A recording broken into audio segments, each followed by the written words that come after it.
J'ai depuis longtemps la sensation d'être une bombe à retardement. J'ai l'impression qu'un jour ou l'autre, je vais exploser, mais qu'il n'y a que moi qui peux appuyer sur le bouton. Comme quand je fais une crise d'angoisse. Des fois, j'ai trop envie d'appuyer sur le bouton.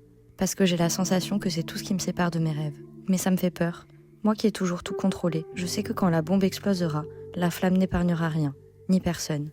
Y compris la muraille derrière laquelle je me protège. Y compris moi. Me protéger de qui, de quoi? Qui est le plus grand? Mes peurs ou mes rêves? Je crois qu'on vit tous avec une bombe intérieure. Pas une bombe destructrice. Enfin, ça dépend de l'usage qu'on en fait. Mais une bombe de potentiel. On nous apprend à nous contenir, à être raisonnable, à être bien, à ne pas faire trop de bruit. Mais quand tu as de l'ambition, plein d'idées, de la colère, une vision, ça s'accumule. Plus t'accumules, et plus ça chauffe là-dedans. Pour se protéger des bombes des autres, on a aussi tous une armure, un bouclier ou encore une muraille. À force de s'y réfugier, on finit par se construire autour pour survivre. En mode survie, j'ai cherché la stabilité. Être appréciable, pour qui, selon quels critères. Être rassurée et rassurante. Mais si ma bombe explose, si je deviens vraiment celle que je veux devenir, est-ce que ma muraille tiendra toujours? Et si elle ne tient pas, qu'est-ce qui restera? Depuis que j'ai compris que je pouvais compter sur lui et que je lui ai demandé d'éclairer mon chemin, je vois des signes partout. Vision, coïncidence, sensation. Oui, je mystifie. Oui, c'est neurologique. Mais quand tu décides d'évoluer, ton cerveau commence à filtrer le monde différemment. Il repère tout ce qui confirme ton changement. Un autre point de vue, l'univers qui répond à tes appels, ton intuition qui s'aiguise. Et ça peut vite devenir vertigineux. Surtout quand ça commence à se ressentir dans le corps.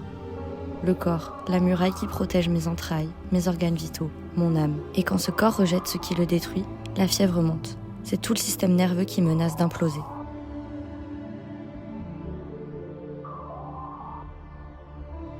Dernièrement, j'ai eu des poussées de fièvre, des vomissements et des insomnies. Mais je n'ai pas été malade. Stress, surcharge, transformation. C'est ça quitter le pilote automatique. On romantise souvent la métaphore, mais rien que d'y penser, moi ça me donne la nausée. Alors, qui va gagner? La peur ou les rêves? La muraille ou la bombe?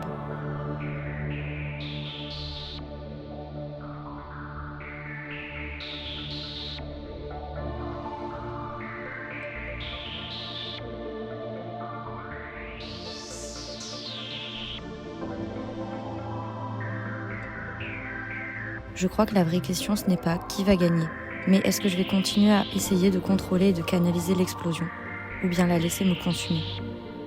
Parce que oui, la bombe, elle peut tout détruire, mais elle peut aussi ouvrir une brèche, un passage. Et si la muraille n'était pas là pour me protéger, mais pour me retenir? J'ai ouvert des fissures, j'en ai fait des portes. J'ai vu mon avenir et il est radieux. Mais quand est-ce que ça commence, l'avenir ?